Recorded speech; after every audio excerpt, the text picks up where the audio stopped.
নমস্কার সবাইকে, কেমন আছেন সবাই? তুষার মুক্তি চ্যানেলে সকলকে স্বাগত। আজকে হলো আমার বাড়ি হরিচাঁদা শান্তিমাতা ঠাকুরের মূর্তি স্থাপন করব, তাই ছোট্ট করে একটু আমাদের আয়োজন। তো এই কারণে যে ঠাকুরটা আমি নিয়ে এসেছি ঠাকুরনগর থেকে, এখন পর্যন্ত আমি ঠাকুরটা স্থাপন করতে পারিনি।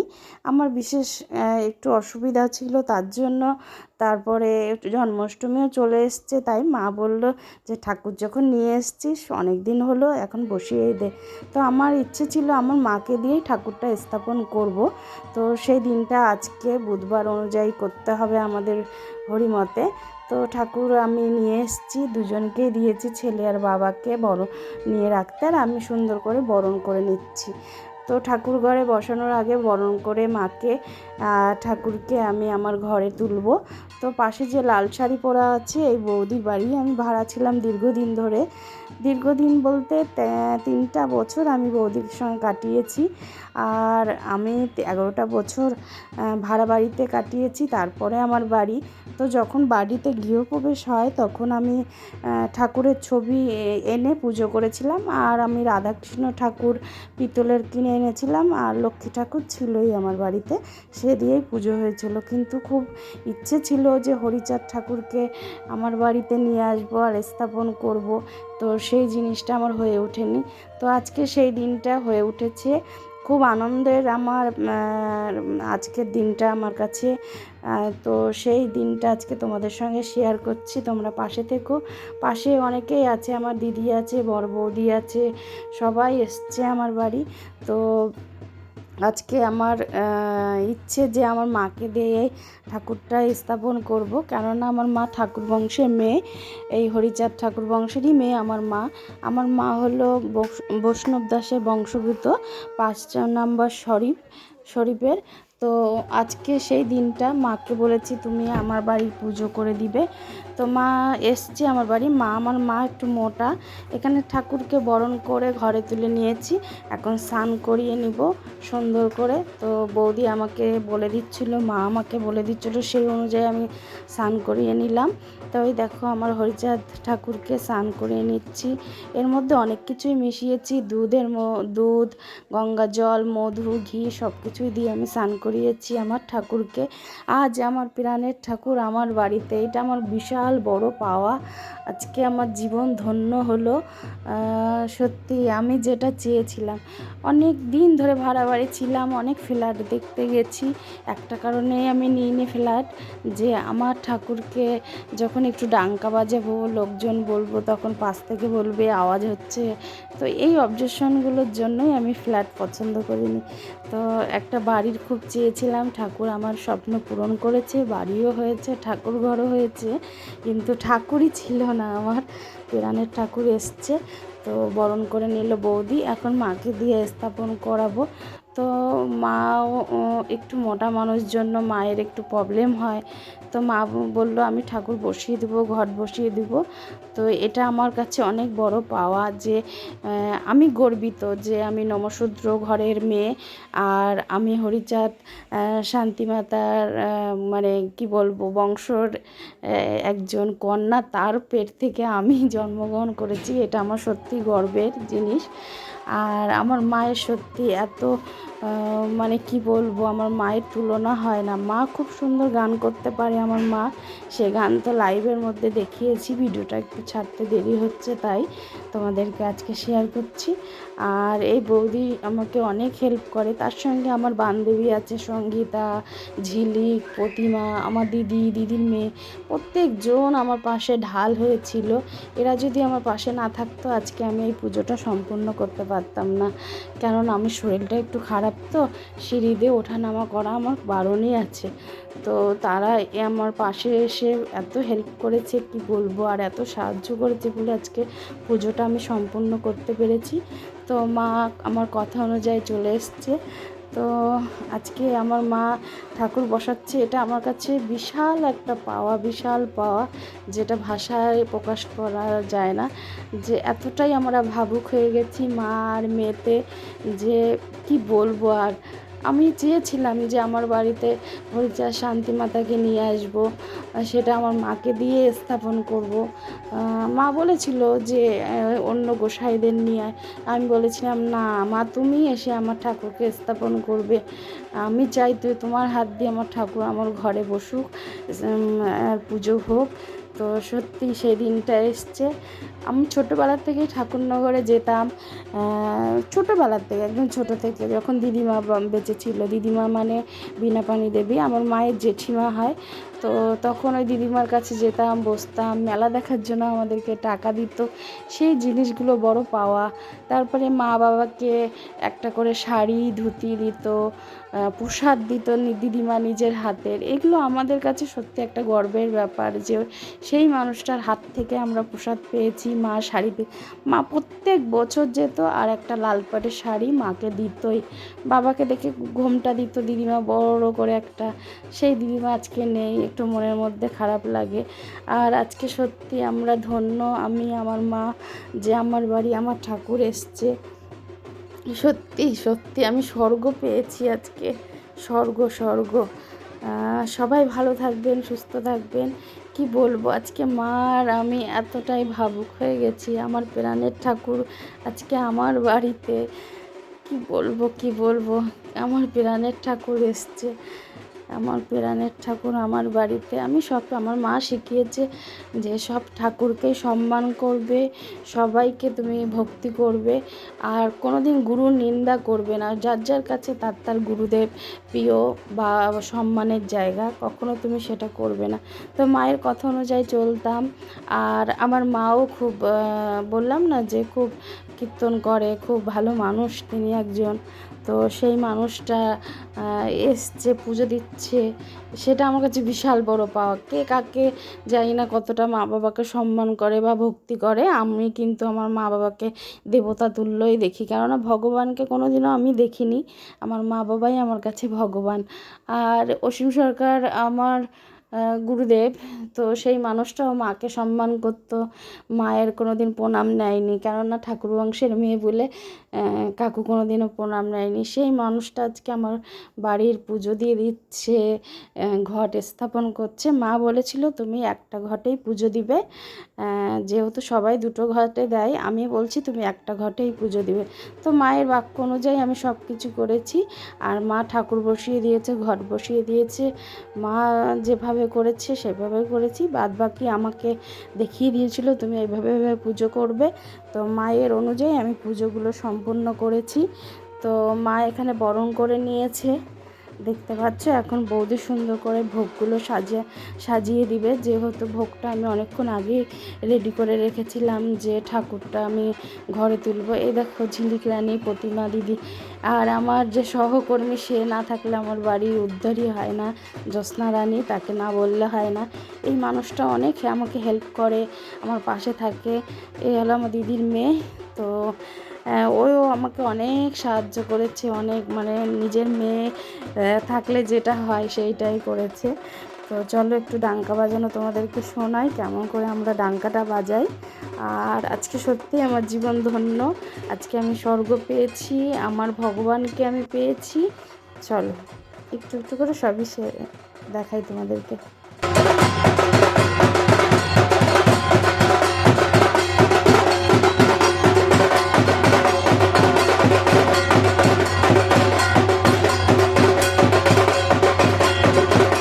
এখন আমার দিদির মেয়ে বরণ করে নিবে, যেহেতু ওও আমার সঙ্গে সঙ্গে উপোস ছিল অনেকক্ষণে। তো ওকে দিয়েও একটু ঠাকুরকে বরণ করতে বললাম যে প্রত্যেকটা ঠাকুরকে তুমি বরণ করে নাও। তো সেই সাধ্য মতো নয় করলো। আমার পিছনে আমার ছোটদি বড়দি আসতে পারিনি, শরীরটা খারাপ বলে। আর আমি, এই যে আমার কিট্টু সোনা, আর ওই যে পাশ দিয়ে দেখতে পাচ্ছে একজন, উনি হলো আমার দিদির পাশের বাড়ি। আর এখানে হলো কিট্টু রান্না হেল্প করে দিচ্ছে, যে রান্না করছিল সে হলো আমার মামি। এই মামিকে একটু হেল্প করে দিচ্ছে, নাতি বলে কথা। তো সত্যিই আজকে আমার বাড়ি এত লোক এসেছে, আমি এত আনন্দ পেয়েছি যে আমার মন ভরে গেছে, মন। যে সত্যি যেই জিনিসগুলো আমি এত দিন ধরে চেয়ে বসেছিলাম যে কবে আমার ঠাকুরকে বসাবো, এত সুন্দর করে আমি একটা ঠাকুরের সিংহাসন করেছি, যে কবে এই ঠাকুরটাকে স্থাপন করবো, আজকে সেই মনস্কামনা আমার পূর্ণ হলো। তো সেই পুজোটা আমি আজকে করছি, আমার জীবন ধন্য। তো এই পাশের এই মানুষগুলো আমার পাশে না থাকলে আজকে সম্পূর্ণ হতো না পুজোগুলো। তো দেখো কত সুন্দর করে আমাকে সাহায্য করছে আর আমি পুজোগুলো করছি। প্রত্যেকটা ঠাকুর দেখো, আমার বাড়ি রাধাকৃষ্ণ আছে, লক্ষ্মী ঠাকুর আছে, আবার হরিচাঁদ শান্তিমাতাও আছে। আমি যেহেতু পালদের বউ, মানে আমার শ্বশুরবাড়ি পাল, আমার বরের নাম হলো তুষার পাল। তো আমি নমশূদ্র, ওরা অন্য কাস্ট। একটু মানে মানিয়ে নিতে আমাকে অসুবিধা হয়েছিল। তাদের মতনও আমি চলি, আমার মতনও চলি, সব কিছু নিয়েই তো সংসার, মিলিয়ে ঝুলিয়েই করতে হবে। এ দেখো ঠাকুরকে আমি সুন্দর করে আরতি করছি। এখন এক এক করে আরতি করতে হবে। প্রথমে প্রত্যেকটা আরতি আমি দেখালাম। এখন একটু আমি ভোগটা দেখাই তোমাদেরকে, আমি কি কি করেছিলাম সেদিন ঠাকুরের জন্য। যতটুকু পেরেছি আমি ঠাকুরের জন্য করেছি। আর সত্যি মনটা ভরে গেল যে এই ঠাকুরকে আজকে আমি কাছে পেয়েছি। ভোগগুলো আমি সারি সারি করে রেখে দিয়েছিল, বৌদিও আমাকে সুন্দর করে বলল যে এভাবে এভাবে রাখ।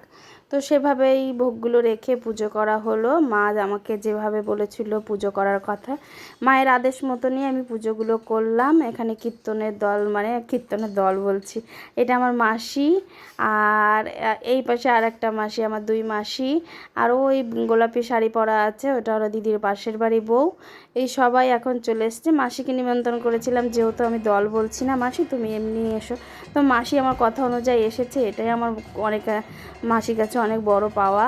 তো চলো এখন দল এসছে, একটু দলকে দেখাই।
এ যে কি জিনিস, যে বুঝে সেই জানে। ডাঙ্কার বাড়ি শুনলে চোখ দিয়ে তোমার অটোমেটিক জল বেরাবে, কার বেরাই জানি না, আমি তো থাকতেই পারি না। সেই জিনিস আমার বাড়ি হচ্ছে, এটা আমার কাছে বড় পাওয়া।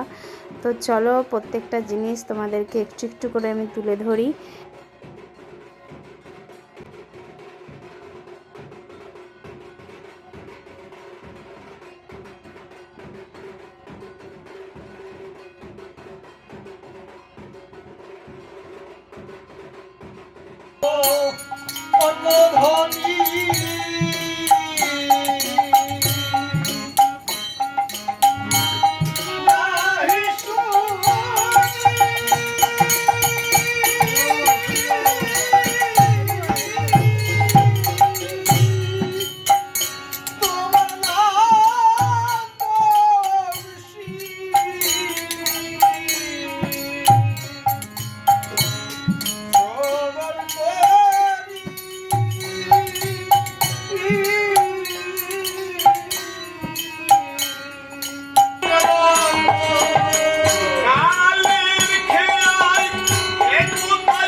সংবিধানে তো আছে, দেবের গুরু চাকরি তো শোনাই আছে। পিতা মাতার দীক্ষার মধ্যে নাম নেওয়া, আমাদের নাম নেওয়া মানে কি ধরা আর মরা। ধরা মরা দুই ভাবে, ধরে আনে যে তাকে ধরা কয়, আর যার চরণে মরে তাকে মরা, এইটাই ধরা মরা আমাদের। কিন্তু সেই গোসাই তাকে না জেনে না চিনে আগে থেকে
গরম।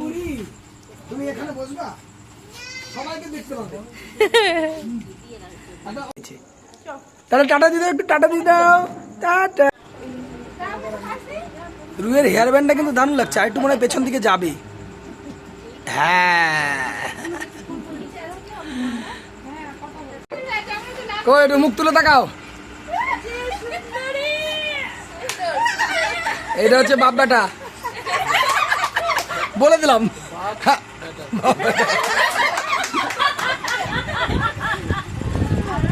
এই যে নায়িকা,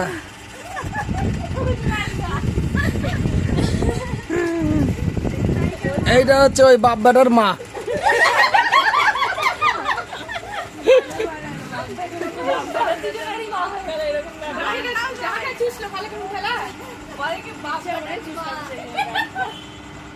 কি কি কি